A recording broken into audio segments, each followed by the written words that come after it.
Let's mic देश का मिजाज साउथ।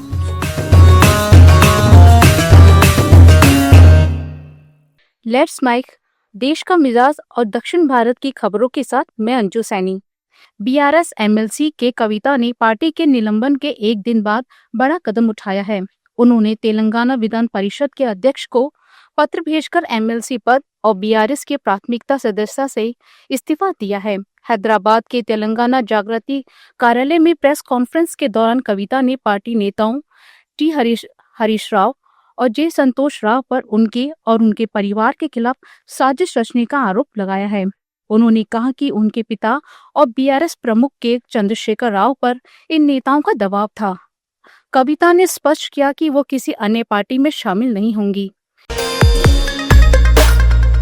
एयर इंडिया एक्सप्रेस की फ्लाइट जो तमिलनाडु के तिरुचि से शारजाह जाने वाली थी, आज सुबह तिरुचि हवाई अड्डे पर तकनीकी खराबी की वजह से रुक गई। ये फ्लाइट सुबह 4:25 पर 176 यात्रियों के साथ उड़ान भरने वाली थी। क्रू ने टेक ऑफ से ठीक पहले एक समस्या देखी, जिसके चलते उड़ान को रोकना पड़ा। विमान को सुरक्षित वापस पार्किंग में ले जाया गया।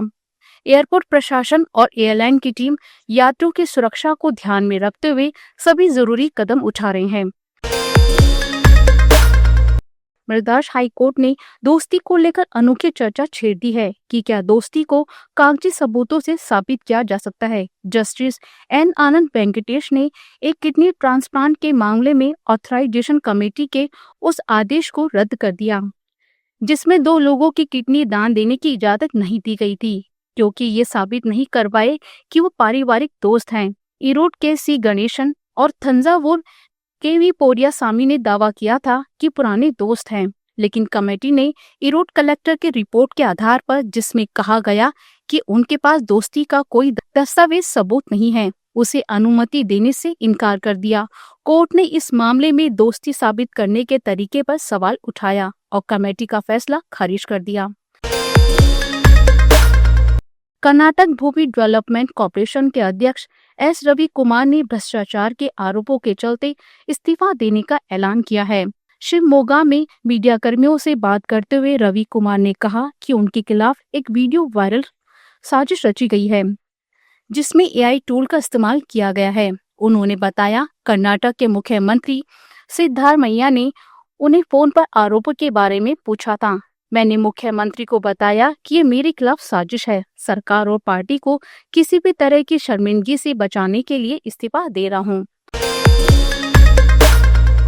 आंध्र प्रदेश के मुख्यमंत्री चंद्रबाबू नायडू ने किसानों को आश्वासन दिया है कि प्रदेश में खाद की कमी नहीं है, बल्कि इस सीजन में खाद का स्टॉक मांग से ज्यादा है। उनवली कैंप कार्यालय में बागवानी फसलों, खाद की उपलब्धता और विपणन पर समीक्षा बैठक में उन्होंने अधिकारियों को यूरिया की कालाबाजारी रोकने और किसानों को निर्बाध आपूर्ति सुनिश्चित कराने का निर्देश दिए। नायडू ने कहा कि सरकार का लक्ष्य आंध्र प्रदेश को रासायनिक उर्वरकों और कीटनाशकों के अत्यधिक उपयोग से मुक्त राज्य बनाना है। तेलंगाना हाई कोर्ट ने मुख्यमंत्री रेवंत रेड्डी और बीआरएस कार्यकारी अध्यक्ष केटी रामाराव को बड़ी राहत दी है। कोर्ट ने दोनों को अलग अलग मामलों में व्यक्तिगत पेशी से छूट दे दी है।